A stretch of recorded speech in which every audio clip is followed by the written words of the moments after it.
Hi friends, my name is Hyrum Osmond. I was one of the supervising animators on Frozen, and Olaf was my character. And what I mean by that really is that there were a team of amazing artists that all worked together to really create this character, and I was just fortunate enough to be able to lead that and help kind of define who Olaf is. But today, what I want to do is actually show you how to draw Olaf, which I think would be fun. So if you'd like to, grab some paper and a pencil. You don't need any sophisticated art supplies for this. I'm just using a normal pencil and some paper. And I'll go through kind of step by step how I draw Olaf. And as I do so, I'll even kind of talk a little bit about how Olaf came to be. Just the beginnings of Olaf, and maybe a few fun little things about Olaf that maybe you didn't know. Now, as we do this, just have fun with it. Now, we're not going for perfection. You can practice drawing Olaf later. For now, just have fun and draw. Okay? So let's move our camera to the paper, and we'll get going. Okay. So we got all set up here.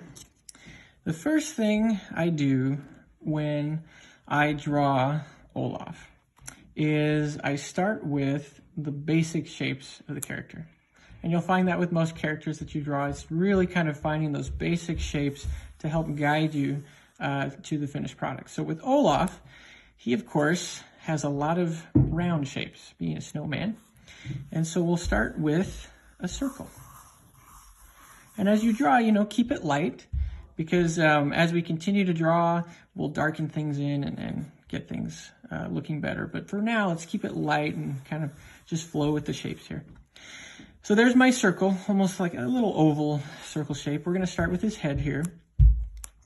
And I'm going to use this circle to kind of guide me for how his head, to kind of guide and shape what his head will look like. And you'll see what I mean here in a second. But I'm going to take that circle, the width of that circle, and kind of help me create that kind of bulbous head of his. Okay? So that's kind of how I started off. And from there, I'm going to use this circle again. So we've kind of got this basic shape, that egg-like shape of Olaf, which I love, by the way.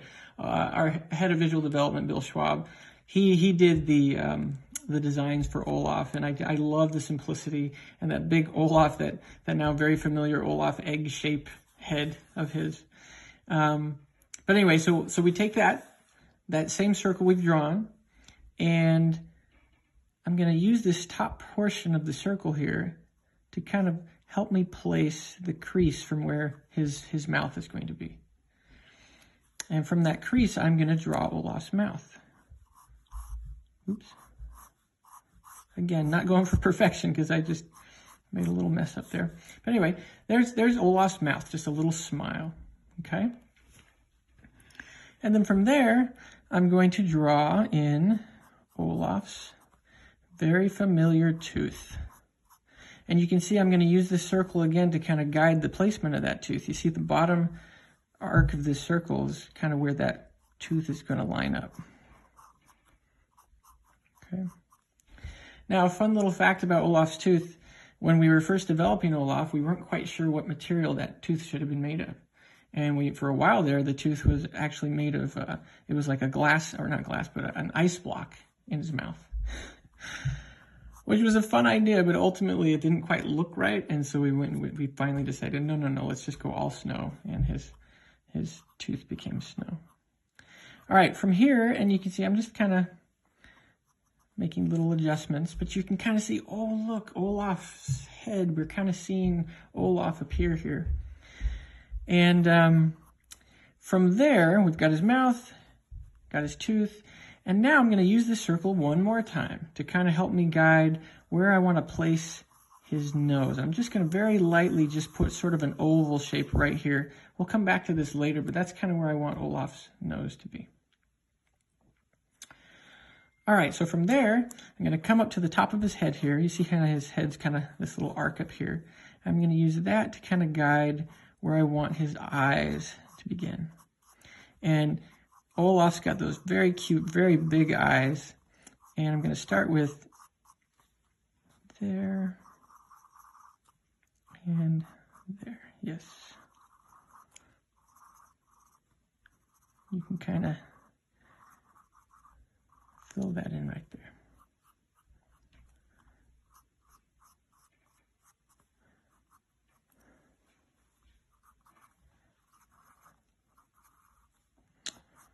Okay, so we've got the beginnings of Olaf's eyes right there, okay?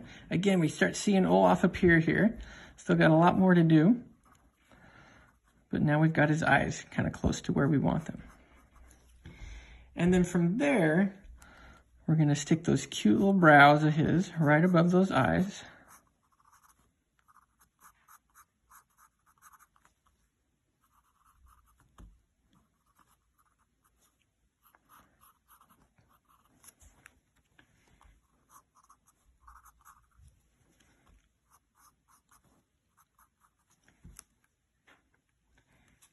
There he is. Okay, so there's kind of the rough layout of his head. Now I'm going to go through, I'm going to clean up some things here. You can kind of watch how I do that. And as I do that, I want to talk a little bit about how Olaf began.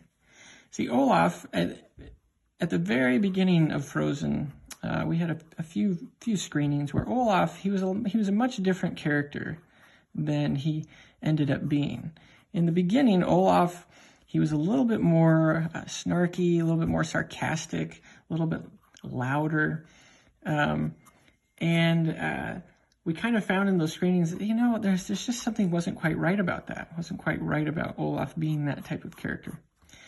And then as the story progressed, as Frozen progressed, the writers, the story department, kept describing Olaf with words like sweet, kind, full of joy, full of wonder, and just full of that unconditional love. And he slowly evolved into this character that really sort of represented what the theme of the movie was really about.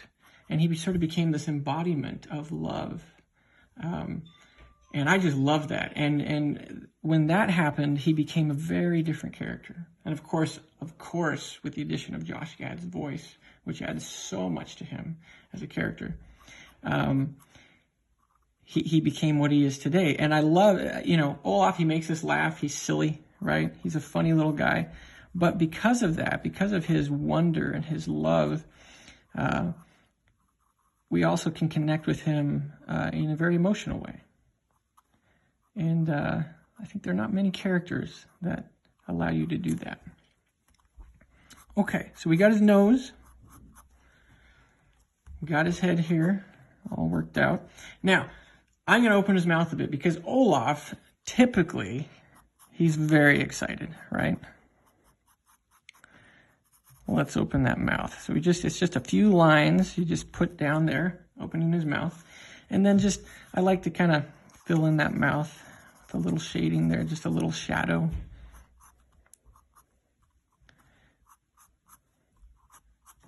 Just a smiley guy.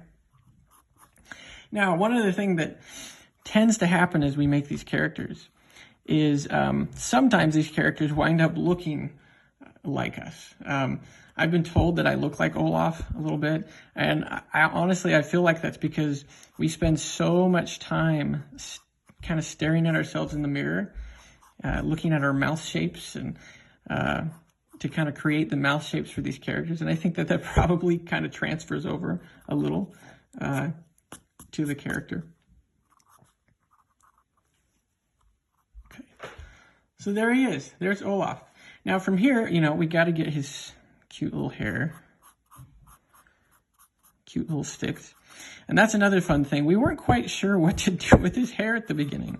I know there were lots of conversations with Olaf. Maybe he should have grass growing off the top of his head or for his brows. And I know we had some silly little discussions like that. But I love where it ended up. Just sticks, right? Just sticks. And I think that's what's so fun about him. He's just so simple. Okay. All right, so there's his head. Let's move on to his body. All right, so Olaf, again, we're going to those basic shapes. We're going to put that circle in there for his upper portion of his body. But as you kind of notice with Olaf, his circles have little kind of squared edges, a little bit. And then his bottom portion here, just make a big circle. And even that bottom portion, it's going to have a little bit of that, kind of those squared edges.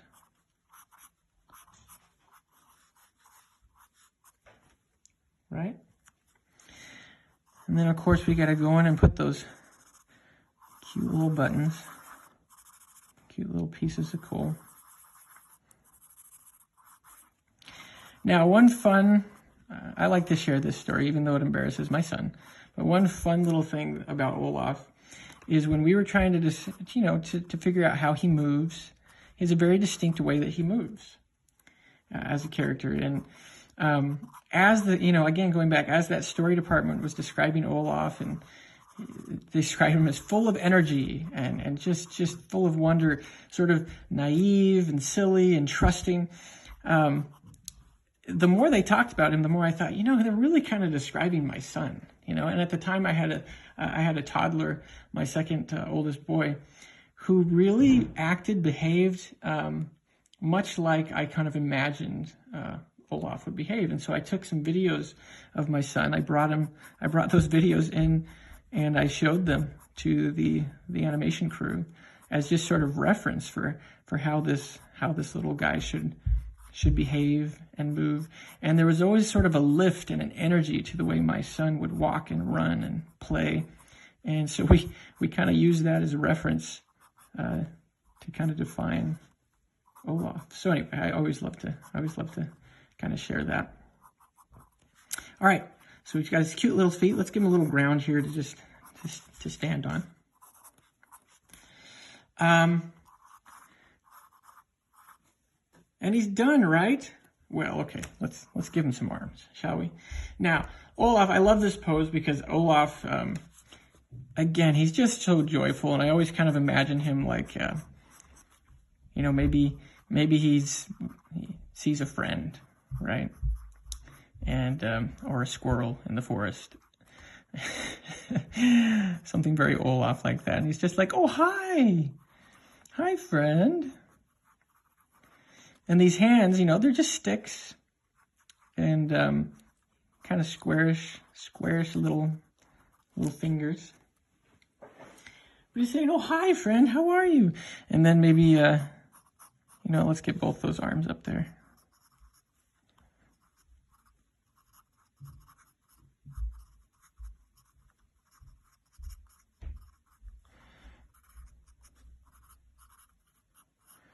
You can kind of put these little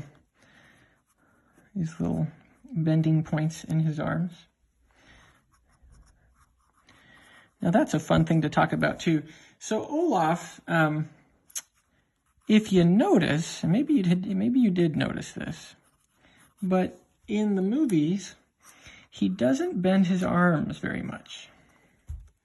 He usually will keep them fairly straight. Sometimes he does bend them, and that's fine. But most of the time, he keeps them pretty straight. There's actually a reason for that. That was intentional. On the first Frozen, Wayne Unton, one of the other supervisors, had a thought. He's like, what if we kept Olaf's arms straight, almost like a toddler, kind of like a toddler does. When a toddler walks around and moves around.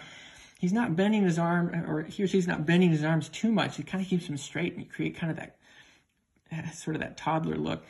And we thought, well, if we keep Olaf's arms straight and kind of play within that limitation, he might feel a little bit more toddler-like. And so we did those tests, and wow, it was right on.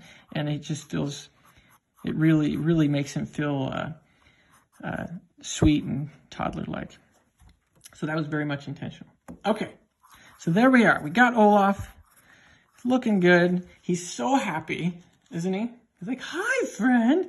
And then let's top this off with a little orange nose, shall we? Cute little orange nose.